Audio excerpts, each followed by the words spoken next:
Imagine going to school to be a chef, but you never cooked anything. But when you're done, your job is to write recipes and tell folks what to cook and how to cook it. It makes no sense, none at all. But yet it's totally accepted, in our world today that this is separated.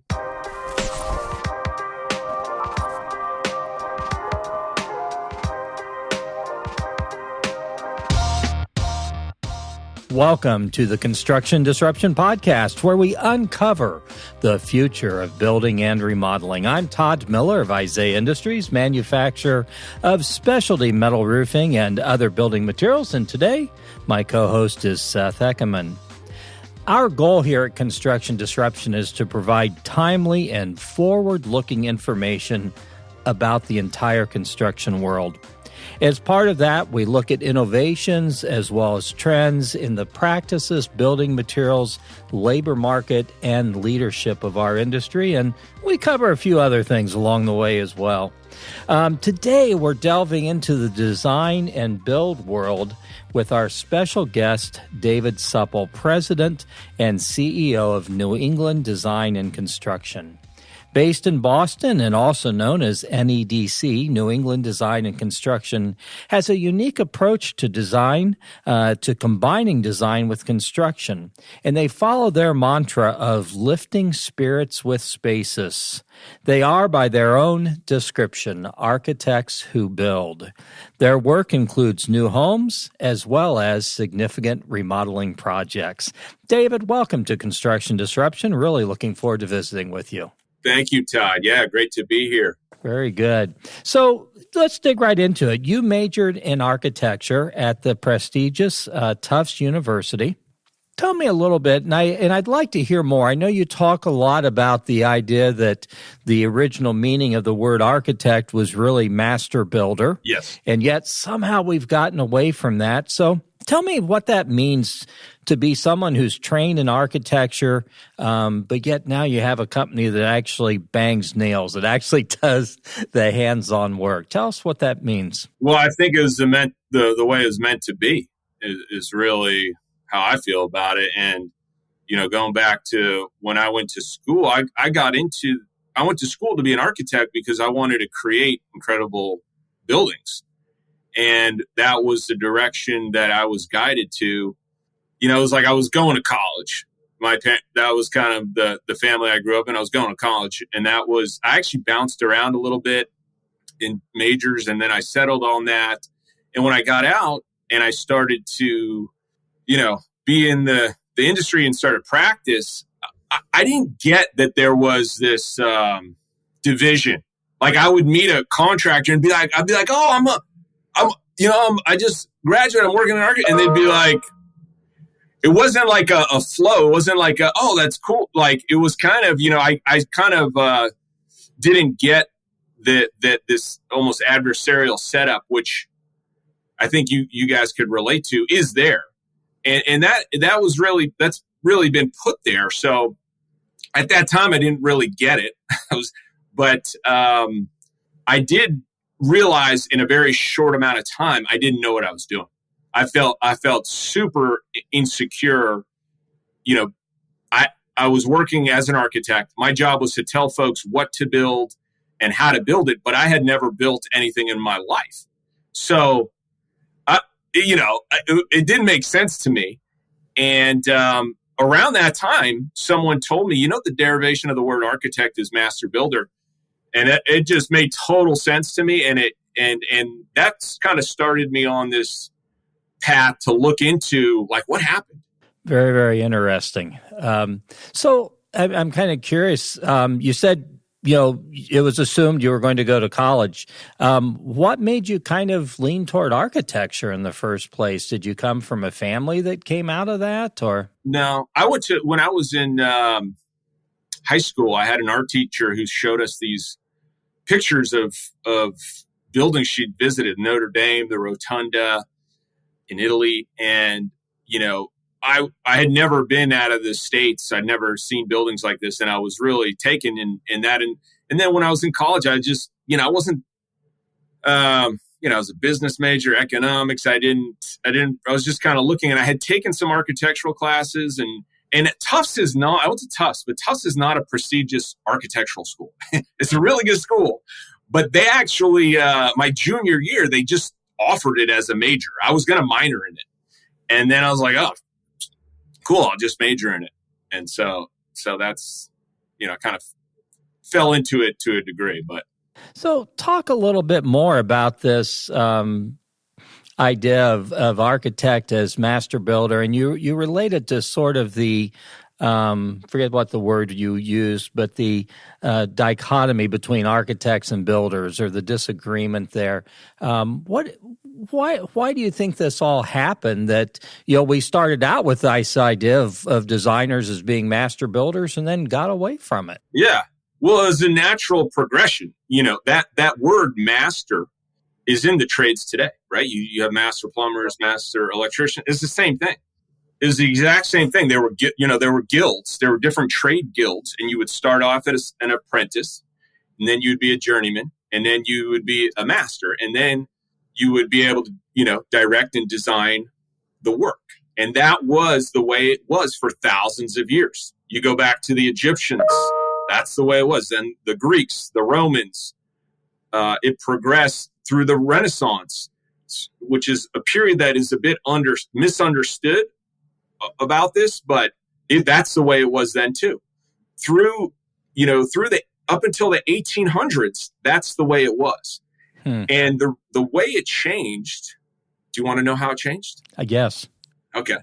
So in the middle of the 1800s, there was a group, and if you look in an English dictionary from the 1800s, you look up builder and you look up architect, those words are synonyms, okay? They meant the same thing, or pretty much the same thing. And a group of the best builders, architects, same thing at that time, the problem they were trying to solve is that they could not reach the highest social status at that time in America, which was that of a gentleman. And the reason they could not reach that status is, per the definition of a gentleman, you could not partake in manual labor, in physical labor. That was a no-no. Wow. They couldn't make it. And their clients, these were the best and brightest. Their clients they served, they wanted to be on par with them, but they couldn't be. And so they created the American Institute of Architects with the stated purpose to raise their social status. And they went from wearing aprons to suits. And it was really a PR play to distance themselves from the building trades from which they came and reach this higher status. And the way it came to be so separated is that today, folks don't know this. And it's been made to appear that it's always been separated. And that's just the way it is. It's the status quo. And so we follow that. But that it's just not the way it always was. And it wasn't done. The separation wasn't done to create better buildings.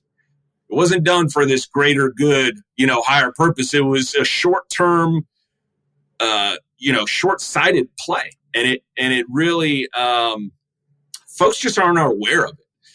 But it's there's a natural push towards integration because it just makes sense, So right, you're seeing more and more of this today, and your podcast is talking about the future of the industry. This is most definitely the future. Is this, reuniting, and it's buildings are better for it, and not only the buildings, but the thing that is deceptive about it a little bit is you can see the buildings, right? But you don't know the efficiency in which they were built. You don't know the stress and energy that went into it. So a lot of it is the experience. It's just a lot more efficient. Like when we're designing, because we also build, we know what the thing costs. I just met with a client yesterday. They had worked with an architect for a year, literally a year. They had plans. They didn't know what the hell it was going to cost. Wow. They literally could have just, and maybe it was twice their budget. You can start over. It's like, it's very inefficient. That's only in the design process. Never mind once you get to construction and the the issues that can arise by not having a single source of accountability.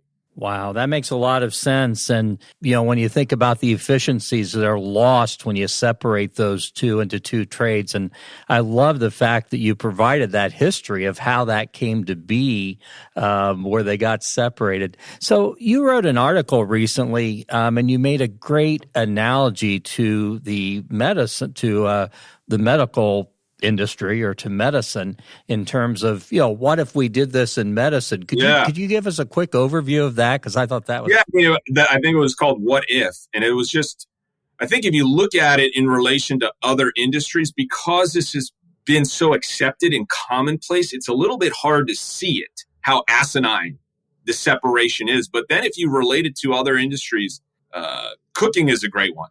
But in this article, I wrote an article on what if, and the idea was like, hey, what if you had the medical profession split between those that diagnose and those that actually treat? And the reason it was split wasn't because it was better for the patient and that they could heal people better that way. It was just because about 150 years ago, it wasn't cool to treat illnesses or do surgery. So they just separated it completely arbitrarily for that reason, so that they could, position themselves with a higher class. And, what if you had this person you went to do the diagnosis, they tested you, checked for the symptoms, they then prescribed your medication or surgery, and then you would go to a complete different location, completely different named. It wasn't, maybe there was just surgeons and doctors or whatever. And then you went to them and they were responsible for carrying out the surgery, which this other doctor had prescribed and, laid out. But what if they disagreed? What if, you don't know the cost until you go to the second guy? It's really asinine. It doesn't make any sense. You can do it with cooking too. What if, and this I relate to folks is like going to school to architecture. It's like going to school for 4, 5, 6 years, but you never cooked anything. Imagine going to school to be a chef, but you never cooked anything. But when you're done, your job is to write recipes and tell folks what to cook and how to cook it. Wow. It makes no sense. None at all. So, but yet it's totally accepted, in our world today that this is separated. Very interesting. So as I think about this, I have to think about the fact that my wife and I have lived in the same home for about 30 years. And over that 30 years, we've done at least 5, maybe 6 significant remodel projects. And for most of those, I used sort of an old school contractor. He did a good job, largely off of his gut, sometimes our wishes, which kind of involved my background in construction. But bottom line, we've never had a professional architect involved. And frankly, sometimes when I look at some of the things we've done and the money we spent, I kind of regret that. So how do you think the property owner's experience is different and the end result is better when an architect's mind and creativity and training and ability are involved in remodeling or, I guess, new construction as well?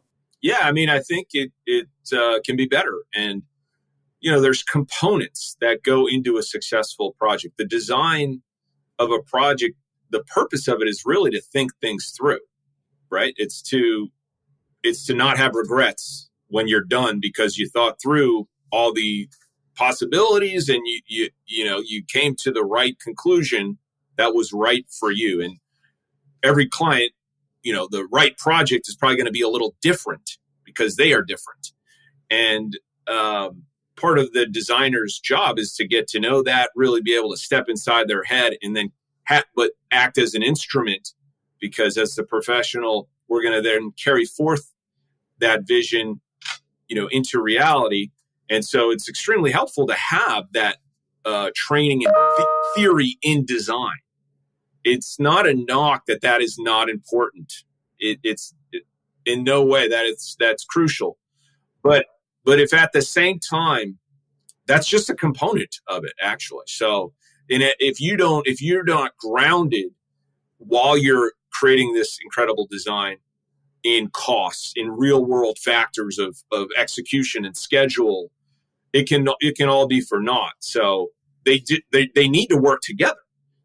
That's really the reality of it. And that is the way it was for millennia. And it just, makes sense. So today a lot of times the homeowner unwittingly, when say they're just working with a contractor, and it's confusing because it's the way it's set up, and it's just kind of, this is how you do it. But, they might hire an architect and design something they absolutely fall in love with, but is for naught because it can't be executed, or then they're tempted to go with the low bidder, then they're going to go with trouble.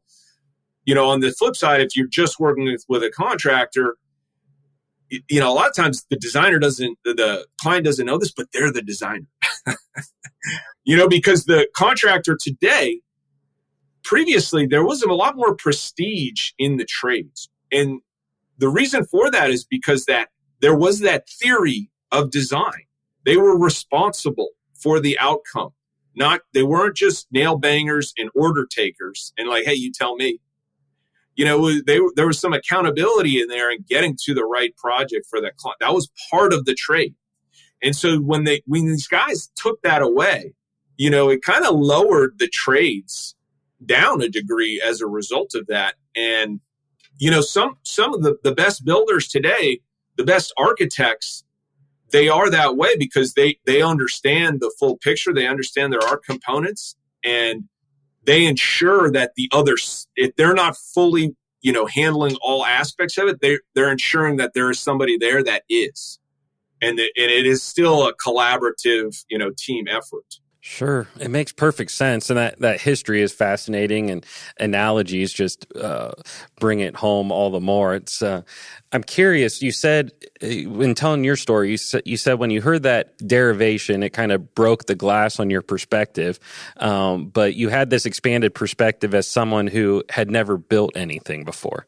So what was the next step for yourself? The next step is I actually worked as a carpenter. Awesome. Yeah. So I intentionally then set out, I left the architecture studio and I worked as a carpenter to fill that void. And it was a really good decision. And I think the way it's set up, when you graduate from architecture school, you go start working as an architect, and you might just be sitting in front of a computer drafting for hours and hours, long days. You might not totally understand what you're drafting. And there becomes that, but if you just keep going on that road, I think this is a generality, but there's a bit of pretentiousness built into the idea of an architect. But there is a little bit of pretending there. You know what I mean? Like, had I just gone, I was to a degree already pretending. I'm doing these drawings. I don't really know what I'm drawing, but then they're going to go out and be built. So, I didn't want to do, I knew I didn't know, and I wanted to fill that void. And so that's what I did. And, I never became a great carpenter. I actually got fired and, I had a couple jobs, and then, I didn't have a job, and I started this company. Actually, that was how I started this company, is just not having a job and needing one. That's awesome. That's fantastic. Great story. So I believe you have a book coming out later this year. I'd love to hear a little bit about that. What's inspired you, when it's going to be out, maybe even a favorite part of the book from your perspective. It's going to be out in the fall of this year. It's called Rebuilding the Architect. Wow. Kind of double meaning right there. Awesome. Yep. And my favorite part, in writing this book, I had been writing this book for a long time. I write blogs, every now and again. And I went to school for architecture, right? You sit in a lot of dark rooms looking at screens of old buildings. And you typically follow chronologically, started in, with Babylon and Egypt, the two first major civilizations, and you see these what do you think of when you see Egyptian architecture? What kind of buildings? Pyramids. Pyramids, exactly. That's what we saw. Then you go to Greece, and it's like, oh, the holy, like the most significant era, classical architecture, and the Greeks started, the Romans perfected it. And then you go forth, and up until modernism, that was the main influence throughout history, that classical period of architecture. And I this is also my favorite kind of part of the book. And I saw a picture of an Egyptian temple that was extremely classical in nature, and colonnades, stacked tiers of colonnades, called Hatshepsut's temple.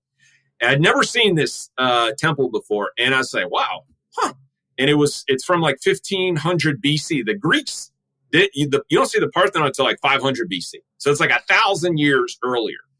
And I just started to look into it, and basically what I found is classical architecture originated in Africa.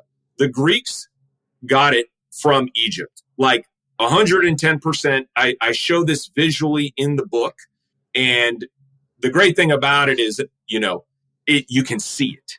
So one can form their own conclusion just from looking at the pictures. I was fascinated by this. The thing that then completely blew me away is the reason no one knows that either is the same reason that no one knows that the architect and builder used to be one and the same. And so when these guys who started the AIA, best builders of the time, when they started the AIA, they were like, okay, so what do we do now? And basically their plan was, well, let's get the way an architect is trained. It's changed from an apprenticeship system into the universities, because that's going to help raise our status. And the first institution they got it into was MIT, extremely, prestigious universities. And mid 1800s, I show this in the book, it was openly espoused and known that, yes, the Greeks got it from the Egyptians. These guys knew it. And I know they knew it because they wrote it in their books and on what they lectured, that the Greeks got it from the Egyptians. They then started to cross off that and change the history books for the same reason, because Africa and Egyptians were associated with Black people who were at that time enslaved, being colonized, and it was part of distancing themselves from anything that could be construed as, inferior, lower class, etc., like the building trades in physical labor. So that connection, I was completely blown away. I wasn't even intending to find that connection, but it is true. We'll certainly look forward to the book coming out. You've given me enough of a teaser there. I definitely want to read it and learn more and know more. So, Rebuilding the Architect, great name as well. So, NEDC, your business, you've stacked up a lot of awards, some great recognition. As you've grown your business, any significant surprises along the way? I mean, has it always been easy to combine this idea of design and build? The design build aspect of it has been for me, because I think it's simpler for the client. And so it's more and more I'm meeting with folks now, and it's out there enough where they are educating themselves already. They're already a bit educated and get that this is a simpler, less confusing, route for them to go. So that definitely has not been, a huge challenge, but there's always challenges, in my business, and always striving to get better and improve. And yeah.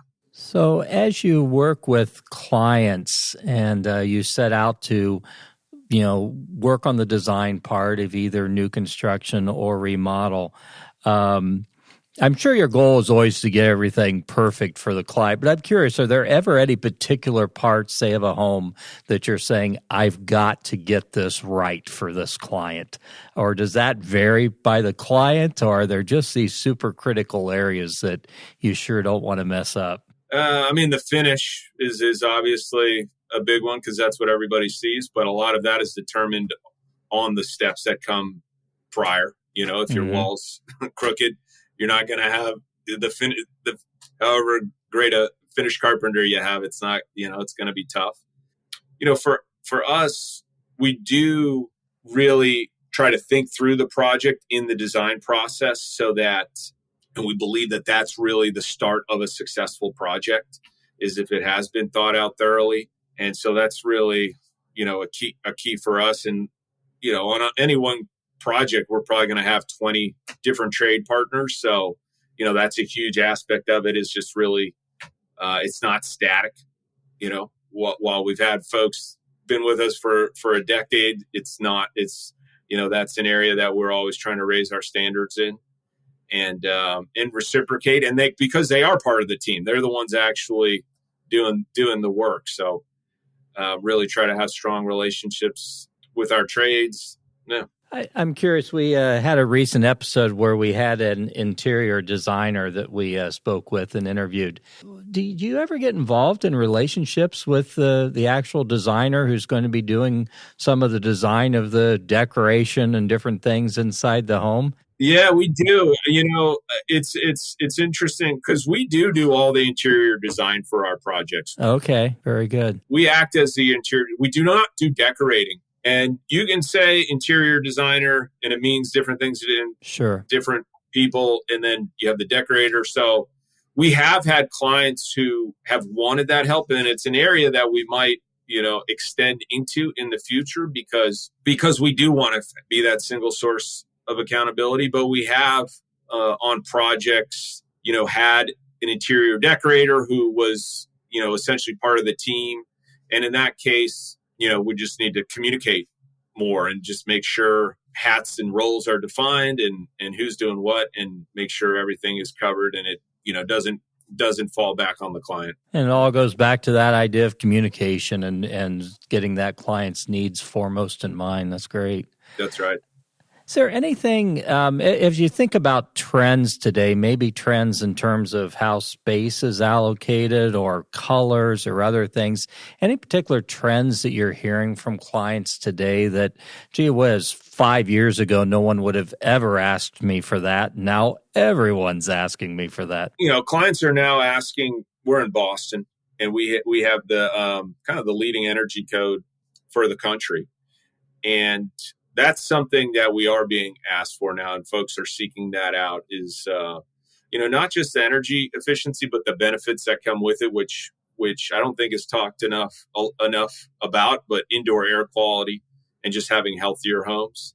So that's definitely, a proponent and, indoor out spaces that's becoming, more popular. A lot of folks, got through COVID but with that. And so they want, more connectivity to the outside, but we got to heat it too. Well, I was going to say, yeah, Boston's a little bit tricky in that respect. Yeah. You've got about 3 months a year where you could be outside and maybe a little more. No, the inverse. We can be outside 9 months. It's really 3 months that is really cold, but you don't want to be outside. Yeah. When you walk your typical client through a remodeling project, anything that really surprises them during that process? Well, we try to get rid of the surprises early. Good. And just because I think that goes along with the fact that we're not an architect who doesn't build. So, if we we're not really going to be responsible for the cost.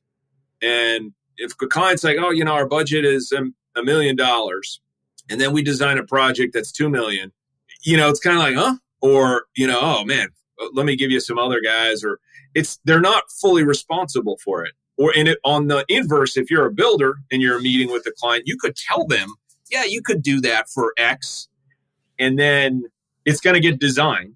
So now it's a completely different project, right? And it's going to cost a different amount. So, we try to if there's sticker shock or surprises on expectations, try to get them up front, so they know what they're going into. Like that's a conversation, in the first hour meeting with the client, I'm really trying to set up an outline, walking through their home, figuring out what is an outline. I don't get into like specific details, but just big picture, really holistically look at what their goals are, and then put together a project in the way of scope and cost, and maybe some sketches but it's still kind of broad of like, hey, I think this is where you're going to be. This is where we see folks coming in for this type of scope. And it's, so we have those parameters and expectations set even before we start the design process.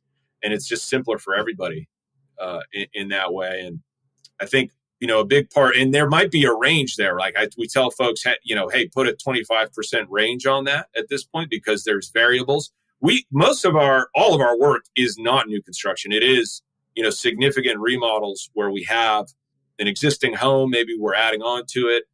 And so, initially there's a bit of variables. We can't see through walls, but we will. Our first step in the design process, we call pre-design. And it's pre-design because it's fact finding. We're doing, a blow door, an infrared scan. We are, documenting what the structure is, where the utilities are, so that by the time we get to the end of the design process, there is a fixed cost. And that cost, this is another significant difference, I think, between having a separate architect and builder. I don't know if you guys have any judgment on this, but what I've seen or heard is about 20% on average increase in cost. Residential, commercial, I think may differ a little bit, but on average, I've heard construction projects, the average increase after construction starts is 20% increase. Ours historically is under 2%. Wow. And that includes folks adding scope. That includes unforeseen conditions. But we don't have the change order of like, oh, well, the drawing said this, and that's not possible. So, here's a change order. We can't, that's just like, can't point the finger back at ourselves there. So I think that's a huge, huge, benefit to the consumer of this integrated approach. So in bringing these, two trades together, if you will, and, you were the trained architect who learned how to then become a builder as well. What if you were on the other side of that equation? What if you were the builder or the remodeler? Yeah. Any advice to them on how they, go back and incorporate more professional design? I think most design builders actually come from more of the contractor side. That's been my observation. Yeah. And I think that a differentiator for us is that I do come from the design side. And so there's an advantage there, because we're looking to do like a higher end project. Our clients are looking for an architect. That's who they have been trained that they need to go out and seek, because that's important to them. They want incredible design, and they can pay for it. And so I think there's an opportunity there for a lot of contractors to really like heighten and improve their design department and raise the level on that, because a lot of the competition out there in design build is more like build design. Mm-hmm. It's more coming from the contractor side. So you could differentiate yourself by really filling that void that you might have, on the design side. Makes a lot of sense. You mentioned the average cost increase over scope, which was powerful. So I'm curious, do you have a similar kind of comparison for length of project or anticipated length? I do. In the book, it's incredible for commercial, like large scale civil projects. There's been reports that have been published, and it is incredible. I can't quote it, but these are already like year-long projects, and I think it's like 60% over schedule. So it's not insignificant. And another datum for you is that the home improvement industry has been rated second worst for customer dissatisfaction. I think it's 10 years in a row by the Federal Consumer something or other agency that serves, and the number one is like the used car salesman. So, that, and for me, the source of that is the separation and the lack of accountability, because that does, fall back down on the consumer and their experience. Sure. It's so easy to see how there would be huge benefits there. And yeah, I thought of that question thinking about some of your project timelines that you've had around your house. We won't talk about how long. Yeah, I've had a few time overruns and cost overruns. What advice would you have to someone out there who may be thinking of entering either end of this, design or construction? And I guess in particular, who do you think they should be paying attention to? What should they be reading? Should they be listening to? You mean me, of course. Absolutely. I was hoping you would say that. Yeah. And so, that's really who I am trying to reach out to, is maybe a student, maybe, somebody who considers themselves a student for life, who is open, because I think a lot, maybe not a lot, but there is a segment that's kind of ingrained, and it's going to be very hard for them to change because they're vested in this setup, and it kind of benefits them. And even if they see it's not the best way, that's the main thing I'd love for children coming up to, have the idea of. I feel like it's a little bit posed, like, hey, you can be an architect or a builder. You got to pick. But that's not true. When the kid's playing with his blocks and he's like building these things, he's like has an idea, and then he's doing the whole thing. He's the architect and he's the builder. And that you can progress. And in a very strong purpose of mine is just educate, because there's ignorance. It's below ignorance, because folks think they know. Oh yeah, it's always been separated. That's always the way it is. That's what we're taught, but it's bullshit. And, I'm trying to just get folks up to the point of, okay, I'm aware. Oh, wow. Yeah. Oh, okay. That they were one and the same just 150 years ago for thousands of years. And it was changed because these guys, wanted to okay. Now, I think there'll be more of a reach and willingness to explore. And then really it is the educational systems that need to change, because if you look up the way, we're in Boston, probably the educational capital of the world. And there's several universities here that have an architecture school, engineering school, construction management school. And you would think they were integrated, but they're totally separate. Students never cross paths. Different professors, different curriculums, different colleges within the universities. It's actually nuts. But that is the way they're trained. And so then they go out, and then you wonder why there's this adversarial setup, because it's ingrained. It's taught. That being said, there are now over 100 design build classes in over 100 universities today in America, which is an extreme positive.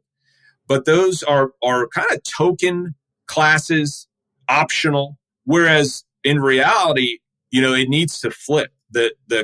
We need to start with a foundational, if you're going to go off and be an electrical engineer or an electrician, you start at the same place and you're learning the same things, right? And then from there, you can specialize and say, hey, I want to work with my hands. And then you might, have a separate path there, and the engineer's going to go off and specialize a little bit more in the theory of that. But you started at the same place together, and you have that understanding of, hey, we need each other. One of the things I thought of as you were talking there is I see the need for a children's book here that kind of goes into this. I've started. That would be awesome, because that's going to impact the parents then too. Totally. It's going to be, I don't know the exact name, but it's basically the true history of the architect and builder. That would be awesome. And they're one and the same. Yeah. Start them young, and that's the way you can change things. I love what you're doing. This is fascinating, makes every bit of sense. And hopefully this helps get the word out and get some more people connected to you. And, well, I do want to switch gears a little bit. So we're close to the end of our time. Before we close out, one of the things that we like to do here on Construction Disruption is have what we call our rapid fire question round. And this is 7 questions. Some may be a little silly. Some are more serious. All you got to do is give your quick answer to them. Audience needs to understand David doesn't have a clue what we're going to ask him. So you good for this? That's true. That's true. Okay. Well, we will alternate questions. I will start out first. So I like this question. Top or bottom half of the bagel? Oh, man. Top with all the salt and all that stuff on there. That's where I am. I like it. Everything bagel. I'm there with you. Very good. Although I'm trying to go low carb. Well, so. that's the danger of that question. Aren't we all, unfortunately? Question number 2. If speaking of low carb, if you had to eat a crayon, what color would you choose? I don't know. I feel like I would like melt it and yellow. Somehow that seems like the least unappetizing. There you go. That's been an answer before. Yep, Yes. You're not the only one. So, good question for a designer and builder. What is your favorite place in your home, and what do you like about that place? I like my office, and I like it because I work there, and I've kind of made it my own, and yeah, it's mine. My bedroom's not mine. I hear you. My bathroom is not mine. My closet is not mine. Yeah. Question number 4: favorite pizza toppings. Oh, this is the low carb problem again. But I'll eat that stuff. Just leave the rest of the pizza. I like sausage, peppers. That's a good olives. Good Tasty. stuff. I like lots of stuff. Anchovies. Give me all that stuff. I'll be all that. I'll leave the bread. Okay, question 5. How do you answer the phone? What do you say when you answer the phone? I usually it depends if I unless I know the person, I'll say, "Hey, this is David." I don't actually know what I say. I think it's hello, this is David. It's surprising how that has changed. I mean, I grew up where the phone was the phone in the house that was on the wall, and it was the family phone, and that was very different than how I answer today. So, how do you answer it? Todd? This is Todd. How can I help you? I think is what I usually say. Go on. Yeah, it's a good. I'm the same as you. Hello, this is Seth. Okay. Someone from history who you greatly admire and why? In my research, Frederick Douglass is somebody, Booker T. Washington. Booker T. Washington started the first design build school. Oh, wow. And it was, he was born a slave, really just, got himself educated from grit, and then started Tuskegee University. And his motto was learning to do by doing. And so they didn't, in Tuskegee, Alabama, heart of the South, at the end of slavery, still the odds stacked, against.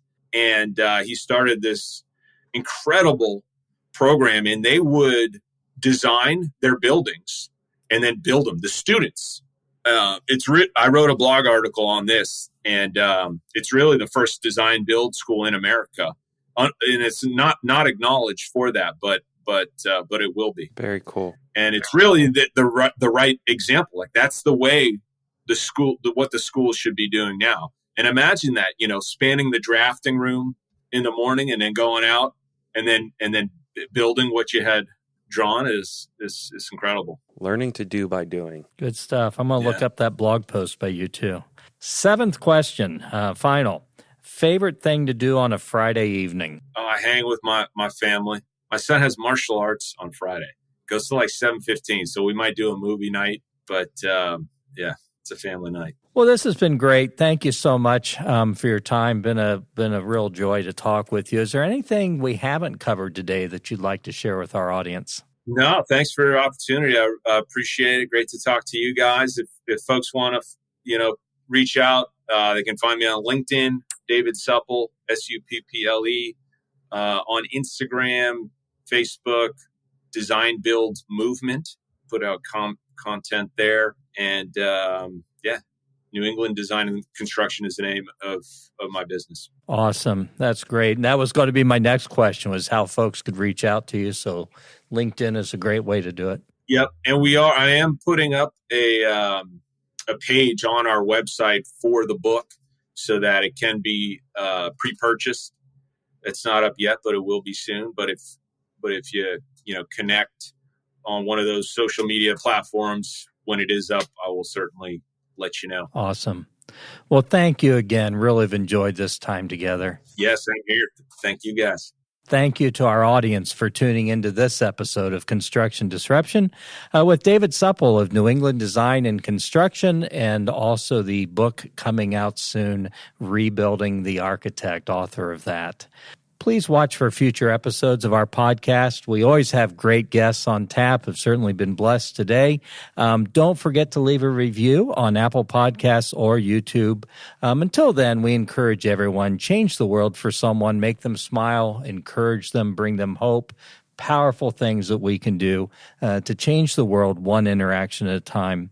God bless. Take care. This is Isaiah Industries signing off until the next episode of Construction Disruption.